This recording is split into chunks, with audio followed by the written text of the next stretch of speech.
Dharma friends, will you please put your hands together and join me in Gasho? This is from the Contemplation Sutra. Practice the Nembutsuge alone. At the moment your life ends, the Buddha will come to receive you. Namo Amida Butsu. Namo Amida Butsu. Naman Dabutsu. Naman Dabutsu. Naman Dabutsu. So good morning, Dharma friends. It's been a beautiful weekend, hasn't it?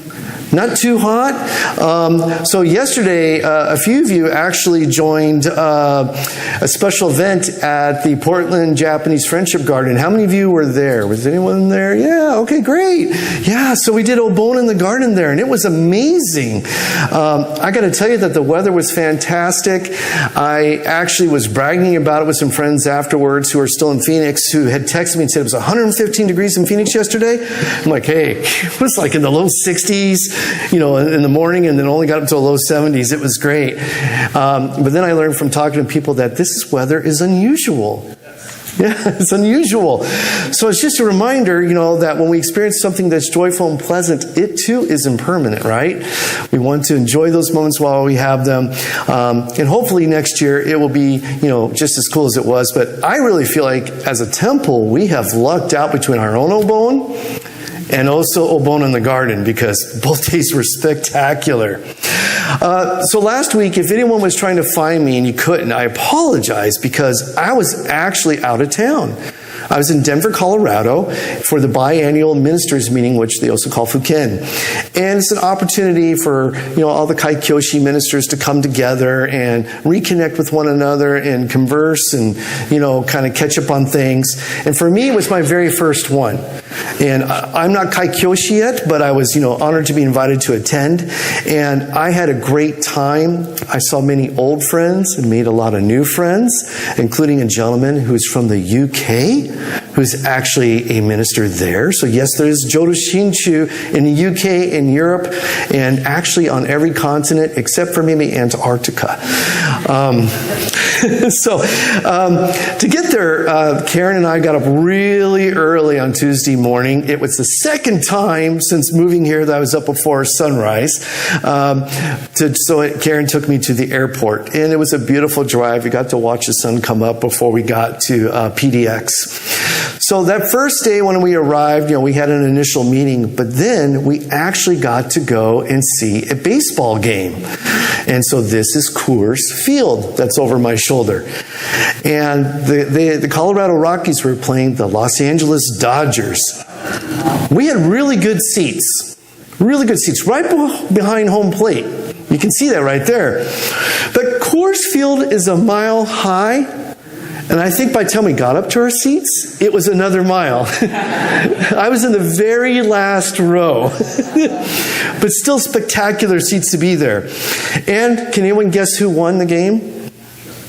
The Dodgers won, yes. LA 7, Rockies 6. Or some kids might say, 6 for the Rockies, 7 for the Dodgers, so 6-7.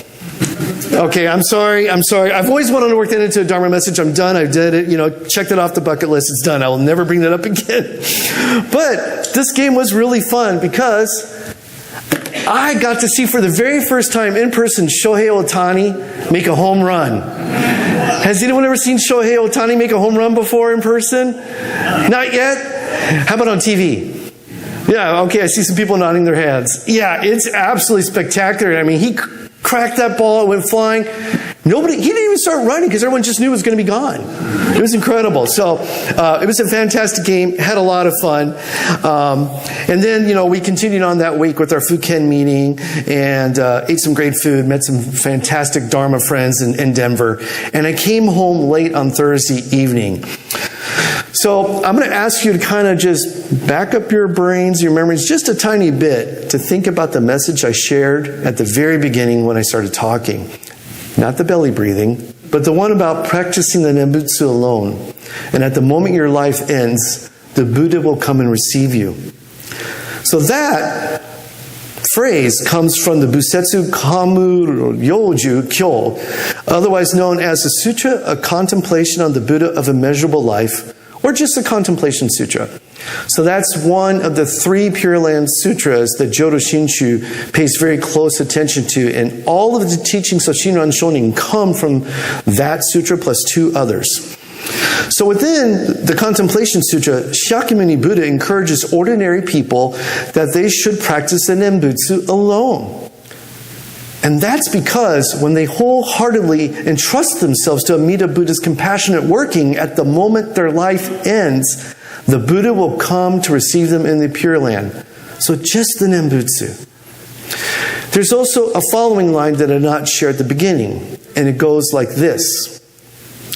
Even in the interval of a single meal, there is a time for anger to arise.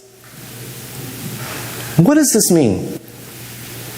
Even in the interval of a single meal, so like breakfast, lunch, or dinner, there's plenty of time for you to get angry about something. Has anyone ever been to a meal where you get angry? Maybe think about Thanksgiving. Okay. All right, so good. I'm glad we're having this message now because this gives you some time to prepare. We're only in the middle of August, and so we got, several weeks to get ready for this. So for most of us, we honestly cannot keep our anger under control, even for a short period of time. So that's a real problem, isn't it? What are we to do? There are times when all of us get angry, even me. So in our Jodo Shinshu tradition, the Buddha accepts us in the Pure Land at the moment our lives end, even with all of our karmic anger. So please let me say that again. The Buddha accepts us in the Pure Land at the end of our lives, even with all of our karmic anger. How is this so?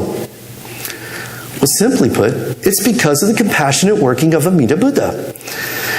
This doesn't mean that we should be okay letting our anger run completely wild, though. Speaking for myself, it usually takes a lot for me to get super angry. I tend to lean more towards the chill side. At least I try to lean that way. But I do have angry moments on occasion. I'm going to ask my wife, Karen. Karen, do I get angry sometimes? Sometimes. Okay. I tend to get angry when something is happening that's completely out of my control or is very stressful.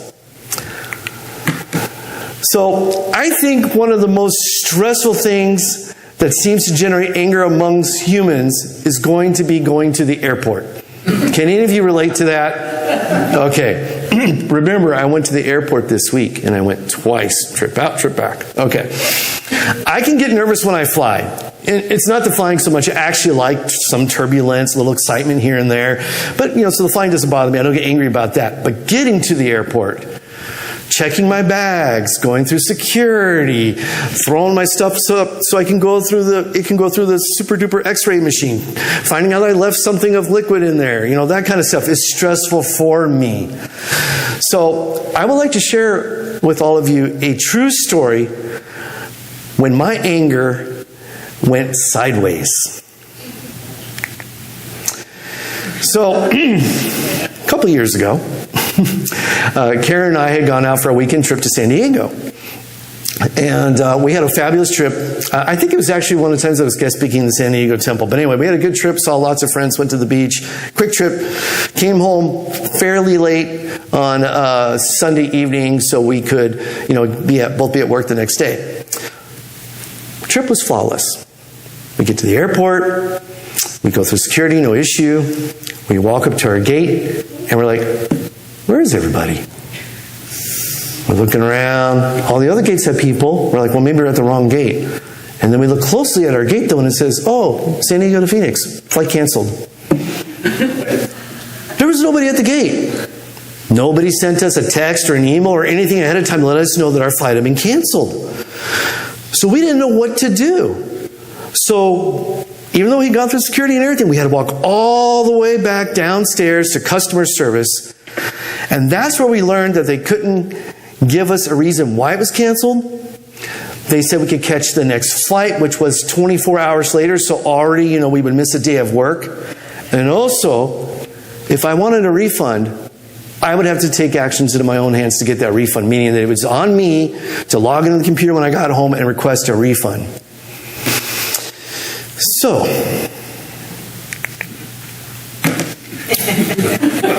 if you know, you know. The movie title is there on the screen. I didn't handle myself well. And these pictures from an old but famous holiday movie pretty much captures my reaction accurately, but with less colorful language. So if you know the movie, I use far less colorful language. I did everything you're supposed to, you know. Can you book me another flight? No. If I get another flight, will you reimburse me? No. Can I speak to a supervisor? They won't come out. They're busy in the back. Oh, that's interesting. They won't come out and talk to me. There was a whole long line of people. That's also where I found out, like, they couldn't issue me a refund right then and there. Instead, they gave me a little barcode on this cheap piece of paper and said, oh, scan it when you get home and you can go through the whole process. I wasn't happy at all. It's like, that's ridiculous. Like, you know, and I'm looking at this long line of people who also have the same issue. So I take their crummy piece of paper. I start walking off to another airline to get a flight, and I stop. And I turn around and I look at the line of people and I go, this airline is crazy. They're not even going to give you a refund. You're stuck here for 24 hours. And then I looked at the people behind the counter and I was like, have a nice evening, and walked away. So, not my best moment. We did get home that night. It cost us a few $100, but we were able to get to work the next day. But anyway, after that incident, I started really thinking about how I reacted. And even though it's perfectly normal for all of us to get angry as ordinary people, I really think I could have handled that situation a little bit better. So I decided to make an effort to become friends with my anger. Much like I did with Joel and all of you a little bit earlier, I started making more of an effort to practice belly breathing before opening my mouth. So in addition to belly breathing, I also began to work on being curious about what was behind my feelings whenever I started feeling myself getting worked up and angry. So that's a whole other thing. If we respond to our anger slowly, we can feel where in our bodies our anger begins to manifest physically. So for me, kind of like Joel, it's in my temples. I feel it here. I feel it in my jaw because I clench up.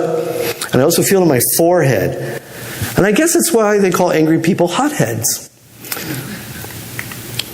Anyway, the point is to be curious about your anger and slow yourself down before taking actions, especially those you might regret. So in other words, it's like becoming friends with your anger. And ideally, we should give our anger time to develop. Don't rush it. Don't try to suppress it. Be gentle with it so you can figure out what's really going on. So a few weeks ago, I actually had a chance to put all of this into practice. I don't want to name the company up there, but you could probably guess a little bit. Because the incident involved a certain national shipping company. So when we moved here almost 2 months ago, we moved with very little furniture. And among the things we didn't have with us was a bed or a couch. So we were really excited when our bed arrived because we'd been sleeping on the floor for a few days. And the bed was being shipped by this company. Now, it was in boxes, well, you know, separate boxes. We were going to have some assembly required kind of thing. Anyway, I happened to look out the window because I saw someone in a dark blue uniform walk by. And I saw the boxes just kind of dropped on the ground at the foot of my stairs. And I went down confused, like, wow, I wonder why they didn't bring them up. All the other deliveries come up. And I decided I'd try to move them. But these boxes were hundreds of pounds. I was alone at home. I knew I needed to get them inside. It was a crazy feat. I kind of had to walk them up and spin it over and then push it up again and to make it to the top of the stairs. Anyway, these are the stairs to the front of my house. Not that many, right? But it felt more like this. I managed to get them inside, but I was kind of angry about the situation. And I instinctively went to go get my phone. But I calmed myself down for just enough time to go, okay, Vonn, sit down, because yelling and screaming at somebody, venting myself is not going to help anyone. So I remembered to belly breathe, because I really, truly in that moment wanted to be friends with my anger, then let it run wild. And I did not want another airport incident. So I called the company, and I calmly explained the situation and how it put me in a potentially dangerous situation. Okay, so I'm not a spring chicken anymore. I'm I'm middle-aged and then some. You fall down something, you're going to get hurt. But this company confirmed that the boxes should have been left at the top of my stairs, and they said that they would retrain the driver to make sure it wouldn't happen again to someone else.